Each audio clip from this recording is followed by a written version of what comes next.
All right, so I'm just gonna hit weightlifting first. So some common weightlifting errors that you're gonna see, clipping of the knees, right? So whether it be the snatch or the clean, you'll see an clip their shins or their knees on the way up. I see it a lot. So there's a few things that could be happening here. Number one, the athlete might not be lined up properly over the bar, right?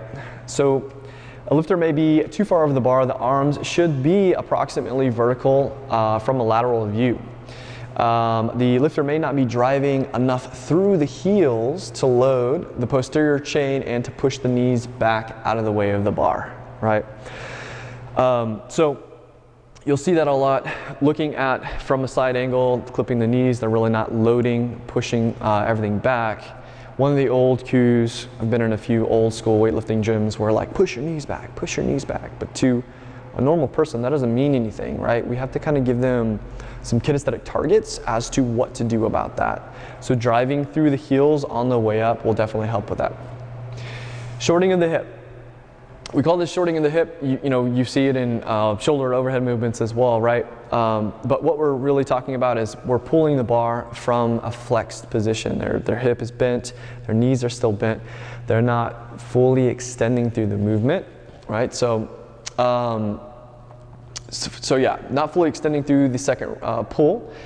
So what I generally do with this is very simple. I just reduce the range of motion, have them go to the high hang or the hang and just feel how it feels to actually jump and just micro drill that over and over and over again.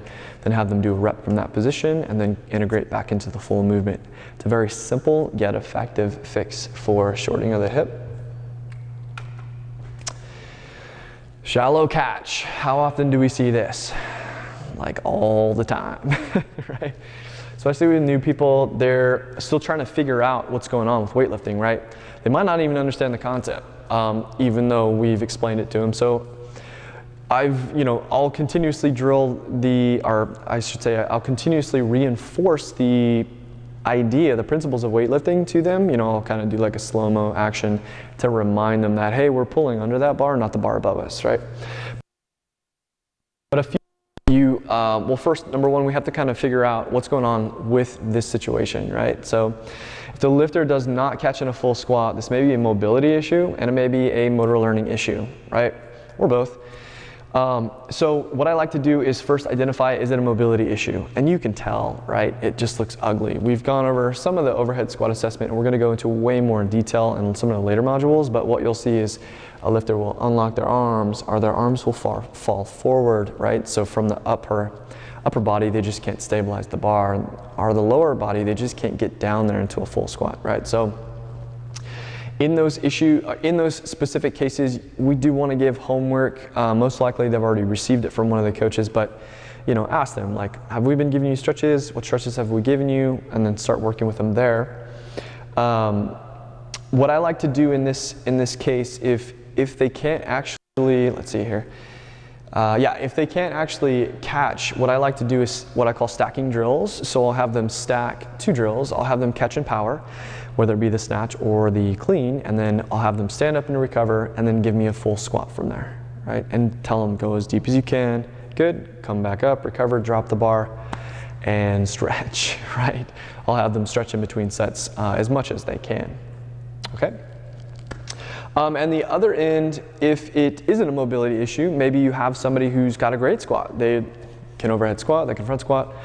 It's usually an understanding and a motor learning problem. So then what will generally the first thing that I'll give them are snatch drops or clean drops, right? So with the bar on the back, snatch grip, dropping at the same speed as they press the bar out. Explain that drill to them. The other one is a clean drop. So I'll have them get the bar into the front rack position. Once they're there, they take their feet from neutral, separate violently, and drop to a full squat. What you'll often see in these drills is they won't be able to do it in the drill in the beginning because they're still trying to figure it out. Just cue them, go as deep as you can, as deep as you can, as deep as you can. They'll get it, and as soon as they do, once again, we've fixed that drill, we've debriefed them, it looks how we want, it looks the way that we want it to look. Now we're gonna integrate it into the full movement. All right, this one's a huge one in terms of weightlifting. Okay, so top 3. Any questions on those 3? Do you guys have any questions in terms of one thing that you may be seeing with weightlifting that you don't quite feel comfortable or have the tools to fix?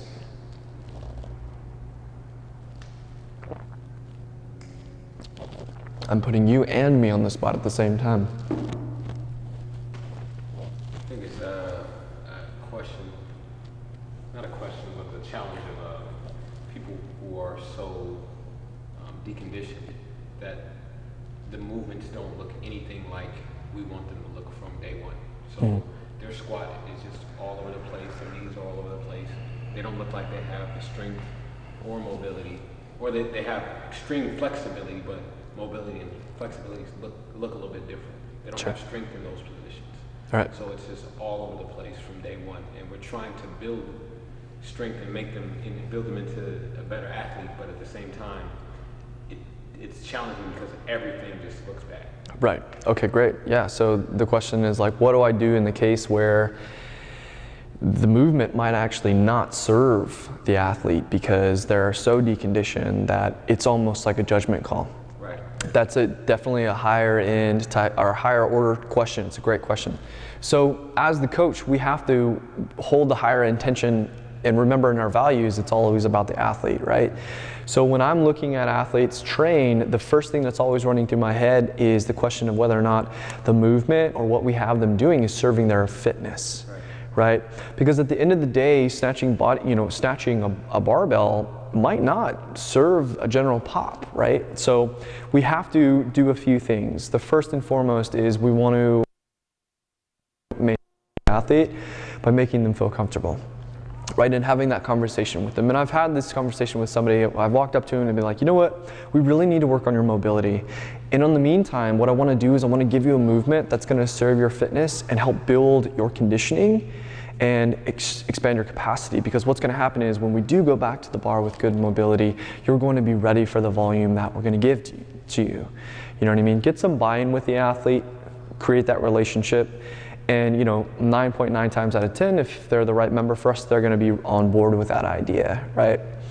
And then the second thing is, you have to think with the end in mind with the members, and that's your call, right? Like if you feel like they're all over the place and perhaps all the tools and drills that you do have available to you may not work in that session, then yeah, you know what? We're gonna take this barbell, we're gonna rack that up, let's grab a dumbbell and I wanna show you a few things that are gonna help you out. Sound good? Sweet, go ahead and grab it, right? It's always your call for sure. And then, they're going to appreciate that. They're going to see that, oh, this coach really cares about my overall fitness and that's why I'm here in the first place. And they wanna make sure that I'm safe, right? Cool. Gymnastic errors and corrections. So when I say gymnastics, I mean what we apply in class, right?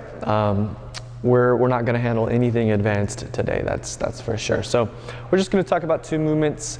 We'll talk about kipping pull-ups and muscle-ups and stuff that's a little bit more advanced in the later modules, but what we're going to see mostly is handstand push-ups and toes to bar, right? So these are the two things that we can immediately start to make a difference with the athletes in terms of drilling. So we have the common errors for the handstand push-ups.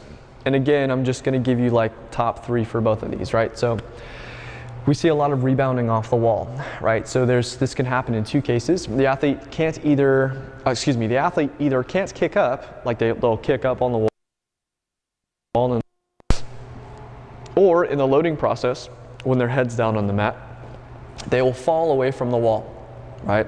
As they're trying to load before they explode into the movement. And then again, we're talking about the kipping handstand push-up, right? That's kind of assumed with the handstand push-up. So 2 things may be happening here. When they kick up, we want to stress the importance of straight legs. A lot of athletes will bend their knees to try to find the wall. I just always remind them, hey, listen, the wall's not going anywhere. It's going to be here when you land. Let's go ahead and lock out those legs. I want to see you point your toes up towards the ceiling. It'll give them that sensation of really being hard locked, and then you'll slowly see that problem go away, all right?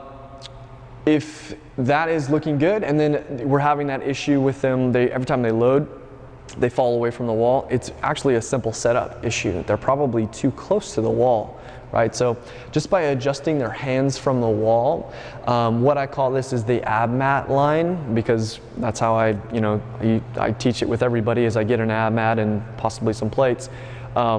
When we place an ab mat up against the wall, that distance on the edge is where I tell athletes, I want your palms across a line. So I tell the athletes, imagine a line across this ab mat. That's where I want your palms to be. In the cases where they're still not hitting that target, I'll either take some tape, some chalk, I'll mark it for them, and I'll be like, all right, this is your target. I want to see your hands hit this mark. All right. So that's for rebounding off the wall.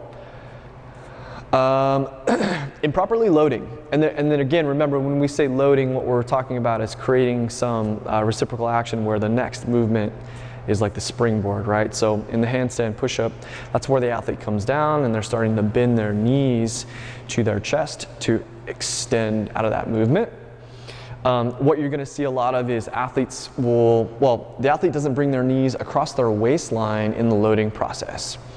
So what I'll do is I'll give the athlete a cue. I'll just give the athletes, I'll make them basically bring their knees to their chest, and I'll give them a target with my hand. So I'll say, keep going, keep going, keep going, good there, now go, right? So that they start to pattern that kinesthetic target as to, oh, I really got to flex from my spine to get this loading done, right? And then from there, you should see them actually start to complete the full movement. Athletes cannot press out. So you'll see an athlete, maybe their setup looks good, maybe they're loading, and they're just, they just can't get it, right? Assuming that, everything is working, they're relaxing their upper body, and they're relaxed on their hands, everything looks good, there's just a chance that it's just a day or too much range of motion. So what I'll often do, assuming the athlete is loading and exploding properly in the movement, I'll reduce the range of motion, the total range of motion, by adding plates underneath the ab mat. Do not stack more than one ab mat. I see this in other gyms where they'll put ab mat after ab mat after ab mat on top of each other. Make sure that it's just plates underneath it, because those ab mats can slide and that can be a problem. All right, let's see. Toes bar. Cool. Any questions about handstand push-ups? Do you guys have anything with the handstand push-up where you feel that maybe you don't have the right tools to fix?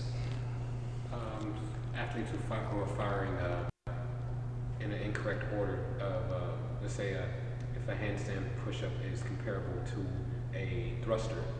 Okay. In order of legs, then arms. Sure. Right? You're supposed to load in legs and arms, but some people are doing the same time weird, some type of weird stuff. Sure. You can explain it to them, and you're telling them what to do, but sometimes their bodies can't figure it out. Is that more of a drilling thing? Yeah. So I would actually give, there's two drills that I would give in that situation. If they're already looking like they're in a good position and they're kind of experienced, they got the strength, I'll have them in that position. I'll have them inverted. And then what I'll do is I'll tell them to think about the pressure. Focus the pressure on their hands. I want them to draw the attention to that and try to make it out of 1 to 100%, like 5%, right? So remember, like if we're in a push press, we're really not using our shoulders until we get that bar moving, right? So same kind of idea. You draw their attention to where they're too tense because it's a new movement. Quite often these athletes are going to be carrying way too much tension in the learning process. Tell them to relax it, be able to just put their fingers on the ground. Sometimes I'll demo it too. I'll lift my hands off the ground and just put a few fingers to show them that I've got like zero tension on my hands right now, right? That's one drill that you can do. Another drill is what we call shotguns. It's basically a hollow position. They'll load by bending their hips and their knees, and they'll violently extend while maintaining the hollow at lockout. So from a hollow, they'll load and extend. Those are called shotguns. So that kind of just helps them differentiate between, okay, I'm loading, exploding from here, all of this is turned off. We just want to make sure that we draw that line, right? That's a really good question though. Questions? No. She's a movement expert.